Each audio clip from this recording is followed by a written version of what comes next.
ఊపిరి సలపని వానలు, ఊహించని వరదలు బెజవాడ నగరాన్ని నిండా ముంచేశాయి. దీంతో లక్షల మంది బాధితులు 100 కోట్ల రూపాయల విలువైన ఆస్తులను కోల్పోయారు. వరద ఉధృతి ఇప్పుడిప్పుడే తెరిపినిస్తుండటంతో సహాయక చర్యలను మరింత ముమ్మరం చేసింది ప్రభుత్వం. మరోవైపు వరదలు, వానలతో జరిగిన ప్రాణ, ఆస్తి నష్టంపై ఆరా తీసే పనిలో పడింది కేంద్ర బృందం. క్షేత్రస్థాయిలో పర్యటిస్తున్న సెంట్రల్ టీమ్ వరద నష్టంపై అంచనాలను రూపొందిస్తోంది. వరద తగ్గింది, బురద భయపెడుతోంది. వర్షం తగ్గింది, నష్టం బయటపడుతోంది. ఎంత నష్టం, ఎంత కష్టం. వరద ప్రకోపానికి విలవిల్లాడిన విజయవాడలో ఇప్పుడిప్పుడే పరిస్థితులు కాస్త తెరపినిస్తున్నాయి. దీంతో వరద మిగిల్చిన నష్టమెంత, కష్టమెంత అనే దానిపై ప్రభుత్వం దృష్టి సారించింది. రాష్ట్రంలో వరదలను జాతీయ విపత్తుగా ప్రకటించడంతో పాటు వరద నష్టం అంచనాకు కేంద్ర బృందాన్ని పంపాలంటూ లేఖ రాశారు సీఎం చంద్రబాబు. వరద సాయంపై రాష్ట్ర విజ్ఞప్తితో స్పందించిన కేంద్రం ఏపీకి ప్రత్యేక బృందాన్ని పంపించింది. కేంద్ర హోంశాఖ అదనపు కార్యదర్శి సంజయ్ కుమార్ జిందాల్ నేతృత్వంలోని ఈ బృందం రాష్ట్రంలోని వరద ప్రభావిత జిల్లాల్లో పర్యటిస్తోంది. విజయవాడలోని వరద బాధిత ప్రాంతాల్లో ఏరియల్ సర్వే చేశారు కేంద్ర మంత్రి శివరాజ్ సింగ్. శివరాజ్ సింగ్ వెంట కేంద్ర మంత్రి పెమ్మసాని చంద్రశేఖర్, ఏపీ మంత్రి నారా లోకేష్ ఉన్నారు. వరద వల్ల జరిగిన నష్టాన్ని శివరాజ్ సింగ్ కు వివరించారు. ఇప్పటి వరకు ఉన్న లెక్కల ప్రకారం రాష్ట్రంలో భారీ వర్షాలు, వరదలకు 32 మంది మృతి చెందగా 2 గల్లంతైనట్టు ప్రభుత్వం నిర్ధారించింది. అత్యధికంగా ఎన్టీఆర్ జిల్లాలో 24 మంది మృతి చెందగా గుంటూరు జిల్లాలో 7, పల్నాడులో 1 మృతి చెందారు. 1,69,370 ఎకరాల్లో పంట నష్టం జరిగింది. 18,424 ఎకరాల్లో ఉద్యానవన పంటలకు నష్టం వాటిల్లింది. 60,000 కోళ్లు, 222 పశువులు మృతి చెందాయి. 2,34,000 మంది రైతులు నష్టపోయారు. వరదలకు 22 సబ్స్టేషన్లు దెబ్బతినగా 78 చెరువులు, కాలువలకు గండ్లు పడ్డాయి. 3,973 కిలోమీటర్ల రహదారులు ధ్వంసమయ్యాయి. మొత్తం 6,44,536 మంది బాధితులుగా మారారు. ప్రభుత్వం 193 పునరావాస కేంద్రాలను ఏర్పాటు చేసి 42,707 మందికి ఆశ్రయం కల్పించింది. ఇక సహాయక చర్యల్లో 50 ఎన్డీఆర్ఎఫ్, ఎస్డీఆర్ఎఫ్ పాల్గొంటున్నాయి. సహాయక చర్యల కోసం 6 హెలికాప్టర్లు, 228 బోట్లను అందుబాటులో ఉంచింది ప్రభుత్వం.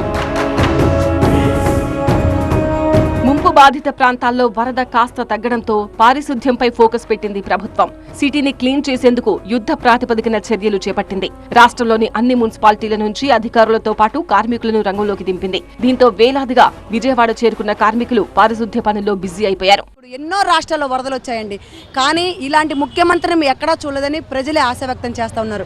వరదలో ఉన్నా సరే ఈరోజు చంద్రబాబు నాయుడు గారు విజన్ అంటే ఏంటో తెలుసుకున్నామని చెప్తా ఉన్నారు. ఈరోజు వరదలు తగ్గాయి, నీరు తగ్గుముఖం పట్టింది. ఈరోజు ఎక్కడెక్కడ నుంచో మున్సిపాలిటీ వాళ్ళని తీసుకొచ్చి, వేరే ఊర్లో నుంచి కూడా తీసుకొచ్చి ఇక్కడ మొత్తం క్లీన్ చేయించి ఒక మహానగరంగా తీర్చిదిద్దుతా ఉన్నారండి ఈరోజు చంద్రబాబు నాయుడు గారికి. ఈ సెంట్రల్ నియోజకవర్గం తరపున ఒక సాధారణ మహిళగా, వరద బాధితురాలిగా చంద్రబాబు నాయుడు గారికి పాదాభివందనం తెలియజేస్తా ఉన్నానండి. ఇక ఫైర్ ఇంజన్ల సాయంతో ప్రజల ఇళ్లను తామే శుభ్రం చేస్తామని ప్రకటించారు సీఎం చంద్రబాబు. దీంతో ఇతర జిల్లాల నుంచి ఫైర్ ఇంజన్లు పెద్ద సంఖ్యలో విజయవాడ చేరుకుంటున్నాయి. బాధితుల ఇళ్లలో పేరుకుపోయిన బురదను అగ్నిమాపక సిబ్బంది తొలగిస్తున్నారు. 57 వార్డులో 4 వెహికల్స్ అలాట్ చేశారు. అపార్ట్మెంట్లో స్టిల్ట్ ఏరియాలో ఏదైనా మట్టి పేరుకుపోయినా, లేదంటే లిఫ్ట్ ఛాంబర్ పిట్స్లో వాటర్ చేరినా అవి బెయిల్అవుట్ చేస్తాము. అట్లాగే రోడ్డు ఏదైనా క్లీనింగ్ పర్పస్ ఉన్నా సరే, రోడ్లో మట్టి పేరుకుపోయినా సరే వాళ్ళు రిక్వెస్ట్ చేస్తే, రోడ్లో అయితే వాళ్ళు రిక్వెస్ట్ చేసినా చేయకపోయినా చేస్తాం. అపార్ట్మెంట్లో వాళ్ళు రిక్వెస్ట్ చేస్తే మేము మట్టి అంతా క్లీన్ చేస్తాం, అంటే స్టిల్ట్ ఫ్లోర్ ఏరియాలో. ఇళ్లలోకి చేరిన వరదతో పలు వస్తువులు కొట్టుకుపోవడంతో పాటు ఉన్నవి కూడా పాడయ్యాయి. వరద నీటితో పలు కిరాణా షాపులు, సూపర్ మార్కెట్లకు భారీగా నష్టం వాటిల్లింది. లక్షల రూపాయల విలువైన వస్తువులు దెబ్బతిన్నట్టు షాపుల యజమానులు చెబుతున్నారు. 2 లక్షల రూపాయలు సరుకుంటుంది మినిమం కంపల్సరీ, కానీ దాంట్లో మనకి రికవర్ అయితే మహా అయితే ఒక ఏదైనా కానీ ఒక 50,000 రూపాయల సరుకు మట్టి నాశనం అయిపోయింది. ఒకటి పచారీ షాప్ ఉంది, అంటే బస్తాలు కందిపప్పు షాప్ ఒకటి ఉంది, ఇంకోటి రైస్ షాప్ ఒకటి ఉంది. అవి అయితే పూర్తిగా నాశనం అయిపోయినాయి. ఖరీదైన వస్తువులో చేస్తే మనకి సబ్బులు, షాంపూ బాటిల్స్ అవన్నీ నాశనం అయిపోయినాయి. గంట ముందు ఇంటిమేషన్ ఇచ్చారు నీళ్ళు వస్తున్నాయని చెప్పేసి. ఇంటిమేషన్ ఇచ్చిన గంట లోపల మనం సర్దాలంటే ఉన్న లేబర్ సరిపోరు కదా మనకి షాపులోకి. వరద బాధితులకు ప్రత్యేక కిట్ ద్వారా నిత్యావసరాల సరుకులను అందించేందుకు ఏర్పాట్లు చేపట్టింది ప్రభుత్వం. సుమారు 2 లక్షల కుటుంబాలకు సరుకులను పంపిణీ చేసేందుకు ఏర్పాట్లు జరుగుతున్నాయి. రేషన్ కార్డు లేని వారికి ఆధార్, వేలిముద్రతో పంపిణీ చేయనున్నారు. సో డోర్ డెలివరీ చేయాలనేది ఒక ఎత్తు. అదేవిధంగా మా దగ్గర ఉన్న డేటాను బేస్ చేసుకుని ఈపాస్ మెషిన్స్ వాడతాం, ఫింగర్ ప్రింటింగ్ తీసుకుంటాం. ఎవరి దగ్గర అయితే రేషన్ కార్డ్స్ లేవో వాళ్ళకు కూడా వెసులుబాటు కల్పించి వాళ్ళ డేటా కూడా మేము ఆధార్ కార్డు కానివ్వండి మొబైల్ నెంబర్ కానీ తీసుకుని సరుకుల విషయంలో మాత్రం ప్రతి ఇంటికి సరఫరా చేయాలి, ప్రతి కుటుంబాన్ని ఆదుకోవాలనే ఒక లక్ష్యంతో మేము పనిచేస్తున్నాం తప్ప ఇక్కడ ఎవరిని కూడా డిస్క్రిమినేట్ చేయం. ముఖ్యమంత్రి చంద్రబాబు మొదలు మంత్రులు, ఎమ్మెల్యేలు, ఉన్నతాధికారులు మొత్తం రంగంలోకి దిగి వరద బాధితులకు అండగా నిలిచే కార్యక్రమాలను చేపడుతున్నారు.